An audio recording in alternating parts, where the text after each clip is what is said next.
পটুয়াখালীর কুয়াকাটায় সাংবাদিক K M Bachchu রূপার হাতুড়ি দিয়ে হামলার ঘটনায় 2 আসামিকে গ্রেপ্তার করেছে পুলিশ। গ্রেপ্তারকারীরা হলেন পৌর যুবদলের সহ সাধারণ সম্পাদক শহীদ শিকদার এবং ৮ নং ওয়ার্ড শ্রমিক দলের সহসভাপতি নাসির হাওলাদার। আজ মঙ্গলবার তাদেরকে আদালতে পাঠানো হয়েছে।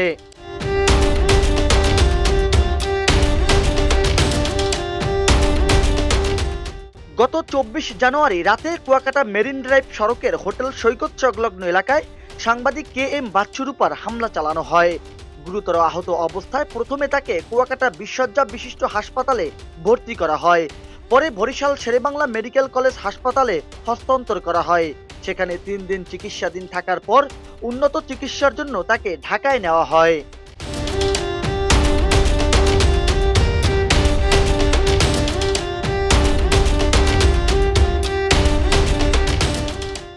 পরিবারের অভিযোগ, সংবাদ প্রকাশের জেরে হামলা চালানো হয়েছে।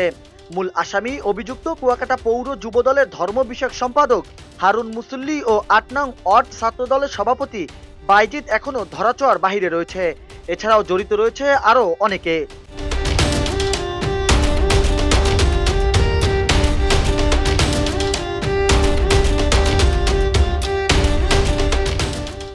মহিপুর থানার ওসি শামীম হাওলাদার জানিয়েছে, অন্য আসামিদের গ্রেপ্তারে পুলিশ অভিযান অব্যাহত রেখেছে। ওই তো মামলা রুজুর পরপরই 2 জনকে অভিযান করে গ্রেপ্তার করা হয়, আর অন্যান্যদেরও গ্রেপ্তার অভিযান অব্যাহত আছে। পলাতক অন্যান্য আসামিদের বিজ্ঞ আদালতে প্রেরণ করা হচ্ছে। হয়েছে এখন দেখতে পারেন হয়েছে। জি জি জি ঠিক আছে, থ্যাংক ইউ। এদিকে সাংবাদিকের উপর হামলার ঘটনায় ফুঁসে উঠেছে সংবাদ মহল। তারা চায় অতি দ্রুত আসামিকে গ্রেপ্তার করে আইনের আওতায় আনা।